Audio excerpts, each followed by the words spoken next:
Hi everyone. First of all, welcome to Manideepa YouTube channel. Now I am going to read the lesson Bonsai Life Part 1 from 8th class English textbook. Let us see here. The theme of the lesson is women empowerment. Here Savitri by Phule. Sarojini Naidu. She is Sarojini Naidu. Mother Teresa. Sania Mirza. Sunita Williams. Lata Mangeshkar. These are all occupations, these four. Doctor, teacher, karate master. Next, lawyer.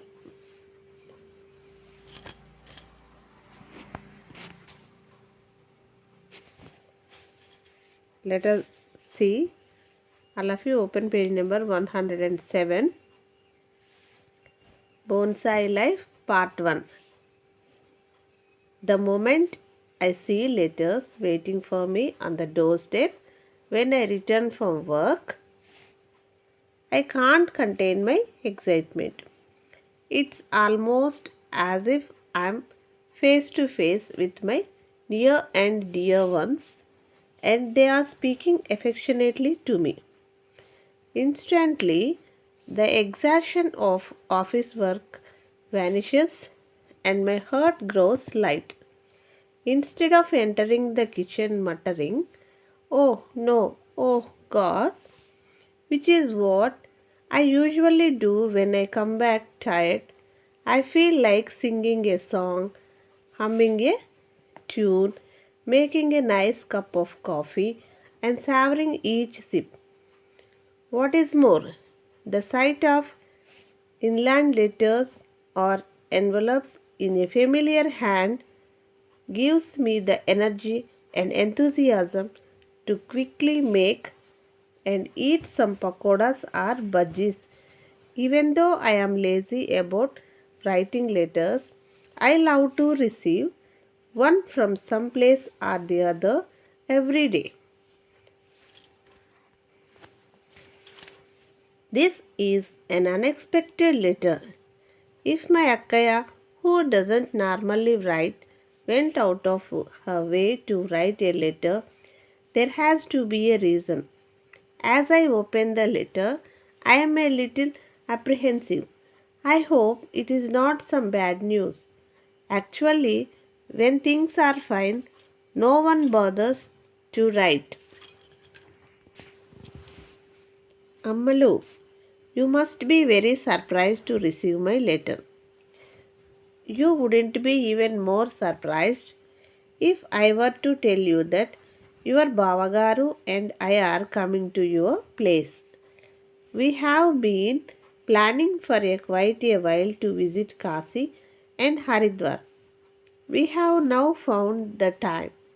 I hope you won't find our visit inconvenient.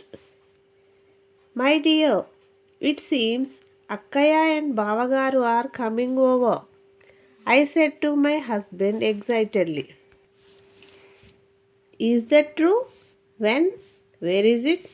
Give me the letter, he said and pulled the letter from my hand. I went into the kitchen to get the coffee and other things ready. Akkaya and Bavagaru were coming to this city and our home for the first time since my marriage. I had looked forward to their visit all these days. They had never left their little village to go anywhere. Using children, cattle, cooking, etc. as excuses, they had always avoided moving out. Under such circumstances, imagine their coming to our house and to this big city. Akkaya is not as educated as me. By not as educated, I mean Nannagaru did not let her study after class 5. Of what use was education for a girl? Those were the days when people thought it was enough if a girl was able to keep the washerman's accounts. A decade 107 page turn page. A decade later, when I was born, there wasn't much debate as to whether a girl should have education or not. I was lucky that my father changed with the times.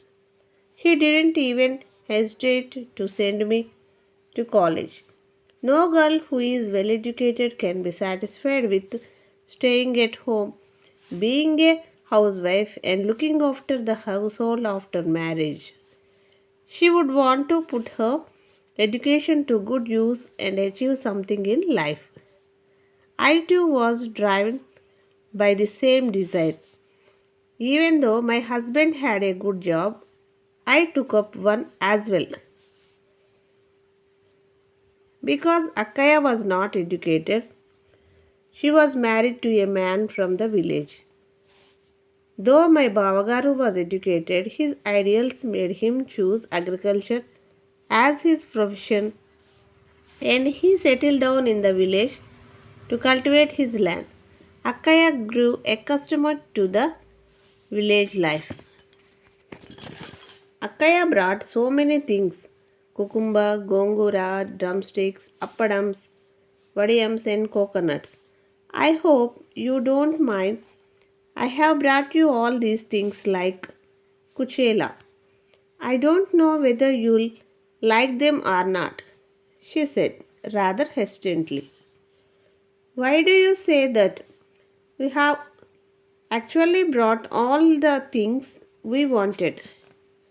We don't get these things here. If your mardi has gongura pulusu, cucumber pappu and drumstick charu, he feels as elated as if he has had a sumptuous feast.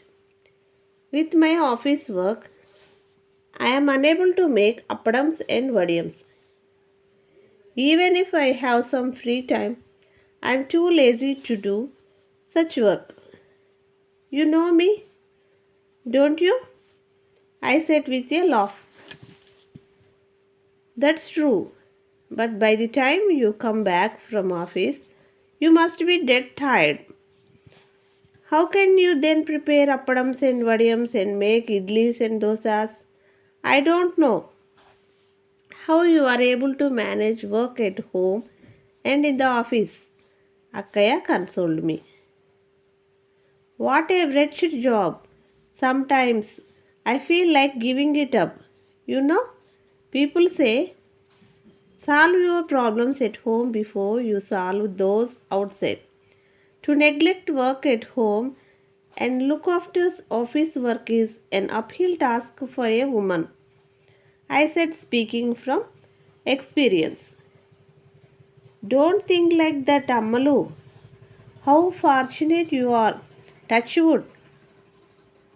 You have studied well, have a job like a man, and are earning very well. You don't have to beg anyone for anything. You are able to lead a dignified life, unlike us who have to depend on our husbands even for a few paisa worth of karvepaku, said Kaya. The grass is greener on the other side, I thought to myself. What's your daughter doing now? I asked, changing the topic. She's in her final year at school. If by God's grace she clears her exams, I am determined to send her to college. Your Bavagaru doesn't really like the idea of sending her to the next town and putting her in a hostel. But I don't like to keep a girl at home without educating her. Isn't what I'm going through enough in these times? If a woman doesn't have a degree, she'll come to nothing. Without it, she will have to live under her husband's thumb like a scorpion under a slipper, she said.